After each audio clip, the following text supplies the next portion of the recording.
السلام علیکم ورحمت الله وبرکاته. بسم الله الرحمن الرحیم. نننۍ ورځې دپاره چې زمونږ سره په وکیبلري سیریز کې کوم ورډ دی هغه مونږ راوړی دی ABET ابیټ. د دې مطلب دا دی چې مدد دی نه په ساده الفاظو کې د چا سره تعاون کول. د دې لپاره بل ورډ راځي ایډ ورډ AID یا اسسټ ورډ هم ټیک دی، سپورټ ورډ هم ټیک دی. زه بار بار ستاسو د پوهې دپاره دا دوره ورهم دې ته ویلی کېږي سینونیمز په ساده الفاظو کې سیم ان مینینګ. مطلب دا ټکي چې کوم دي دا درې واړه دا د دې ټکي سره یو شانتې معنا ورکوي، څنګه چې دا معنا ورکوي چې دا هم ورکوي. نو دا ما په جمله کې استعمال کړی دی ستاسو دپاره. هی ویلینګلی ابیټډ his friends mischievous prank.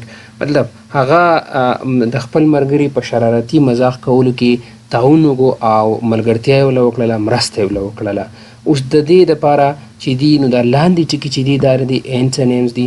اوس انټونیمز ته ویلی کېږي اپوزیټ ان مینینګ. مطلب دا د دې بارو ټکو مخالف معنا ورکوي. نو اولنی ټکی دی پریوینټ، دویم دی ډسکریج، دریم دی پروهیبټ. مطلب دا دی چې د یو کار د چا سره تعاون کول او د یو کار د چا سره مرسته یا تعاون نه کول. دا سنټینس کې مې استعمال کړی دی چې prevent your friends from fighting. مطلب خپل ملګري یا دوستان خپل یاران د جګړو نه منع که. دا که تاسو سوچ وکئ نو په دې باندې ډېرې جملې جوړولی کېږي. ته وایه چې prevent your brothers from fighting. یا زه ماته زما زه ټیچر یم، ماته زما پرنسپل وایي چې یار پلیز prevent your students from fighting.